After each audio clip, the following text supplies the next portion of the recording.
Hi, ladies and gentlemen, I'm Archtraveler. Today I visit my tutor's studios. Corrin is my first tutor in my architectural life. It has been 22 years ago. Yeah. I was at that time teaching architectural design, both with my practice and also teaching. And I really enjoyed this combination. Why did I set up this practice? I have been working for some years at big architecture companies for some time. And at some point, I need a breakthrough. So I went to States for my master's degree. And I think it's a really eye-opening and mind-opening experience to me. And after I came back to Hong Kong, even as I assumed, working in big company and actually escalating, into the senior position, I found at some point that I wanted to have a space that's on my own, and I could realize my own aspiration using architecture as my means. Architecture as the tool to create values for people and for environment. And also my interest was also beyond just doing, the production of architecture. I was also interested in writing and also curation. So setting up AOS Architecture allowed me this expansion, this flexibility, and also realizing my aspiration of using architecture as a service. I would say with this aspiration, every day what I do and also my projects, they will come in to be aligned with my aspiration. This is really interesting. When you set up with a goal, then projects of this kind will just come in.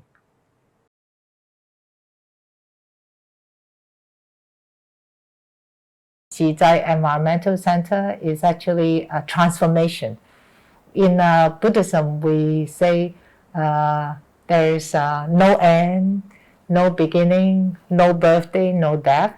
There's only transformation. So everything changes, but into different forms.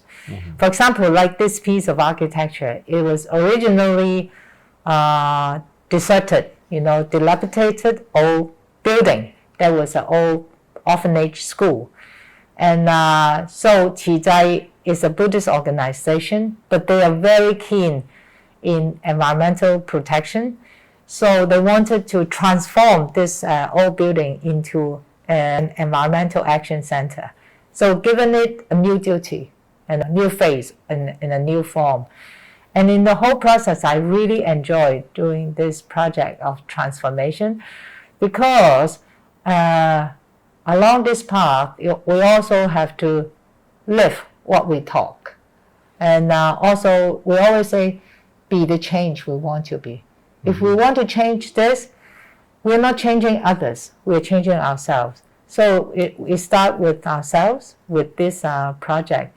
If we say we are environmentally friendly, so everything we do should be along this line. Like, for example, we have used extensively solar energy for this project. So it's really like approaching net zero at the end. And we have used environmental friendly materials like bamboo. And also this kind of old architecture, at that time there was no air conditioning. So they have a lot of small windows, but they allow a lot of cross ventilation. Then people started to install air conditioning and close up the windows. So what we have done with this project is just to open up the windows and let the passive design, continue, and lessen the use of air conditioning and the consumption of energy. And also, this project with minimum waste for the bamboos, and if they have wasted pieces, we use them as the windowsill. So, and also the yellow sand that is scraped off from the building, because at that time, economy was not that well off. That time of Hong Kong, 1950s. So they use the sand from the ground as the cement sand. The whole structure was made by stone. But gradually, this this bonding, material, the yellow sand, is becoming loose and dry. And so we had to do an operation of scraping them off. But instead of dumping them into as waste, we actually rejuvenate them and make them into a DIY bricks of the center. And then we build the bricks as screens, and also we enclose the existing well, of this project, and it becomes really, really beautiful.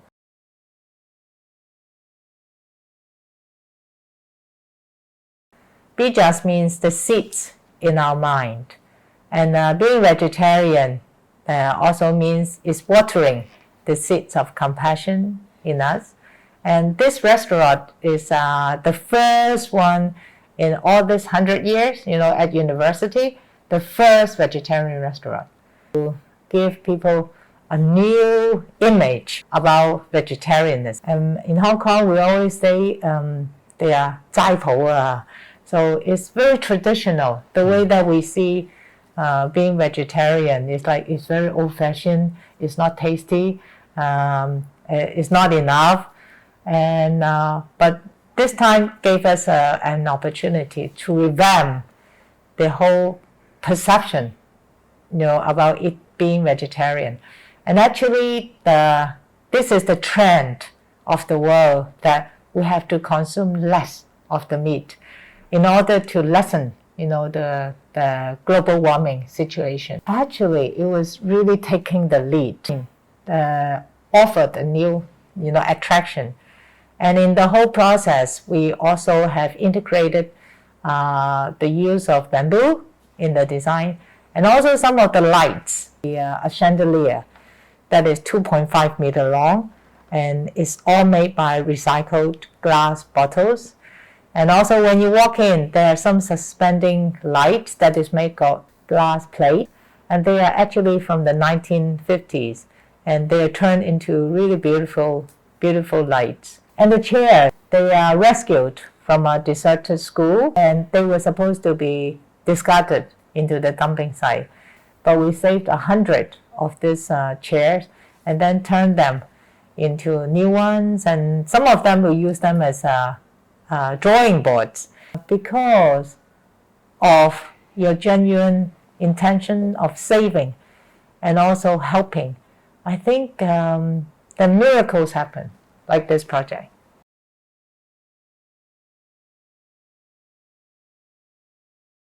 This project is a landfill site, and but there are so many limitations. This landfill site occupies a large area that is not of much use.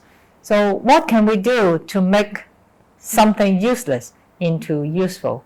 We call from garbage to garden, from waste to treasure, and also from a landfill site to Eco Village, as a camping site. So because a lot of us right now live in apartments and with air conditioning, we're so used to it. But at the same time, there's a new trend that we want to go out to live in nature. And so this will be a camping site for families, for young people, for students. At the same time, it's an eco village, and with messages behind. So this one, we designed every platform. We start with 2 hearts. So with the 2 hearts as the center of the whole design. And with the small heart represents we have to be meticulous.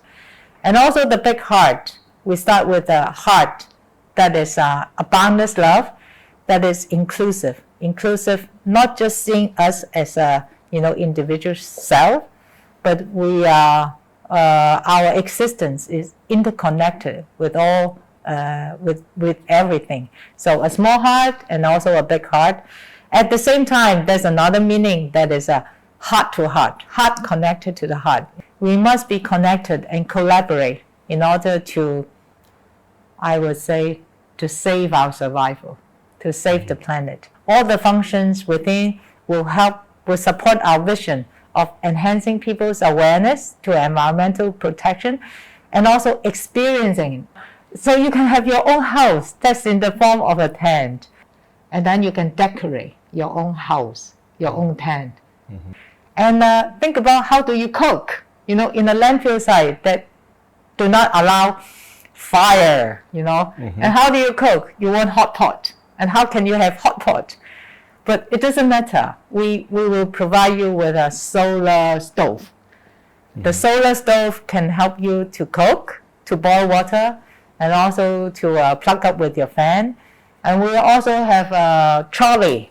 We have a solar trolley, small enough for children, to carry around. And they can open up the solar, the trolley. They are actually solar panels, and absorb the energy, and then you can use it for your fan, for your phone. As a small farm, they can see the fruits and vegetable in the farm, and we call it from farm to table. So they eat in the farm, and they gather the vegetable from the farm. And so in this way, it's experiential.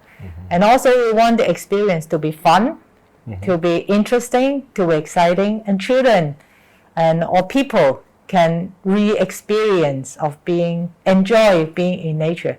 But it's a landfill site. So that's the fun part and also the challenging part of the Ecco Village.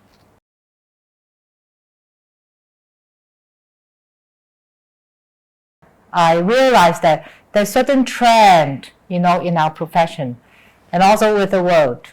I see the new trend for young architects. For example, like Simon, besides you doing your work, at the same time you're doing something outside of architecture. We call it the non-architecture. And all this is beyond the physical making of architecture. And we always say architecture is made up by non-architectural elements. Like this new generation of architects, they're actually more social conscious and they are more environmental conscious. So besides doing just traditional way of producing architecture, they are more flexible and they're more open. And some of their projects, many of their projects are more related to people. So I'm seeing that this will be the trend, and also our architects are more environmentally conscious.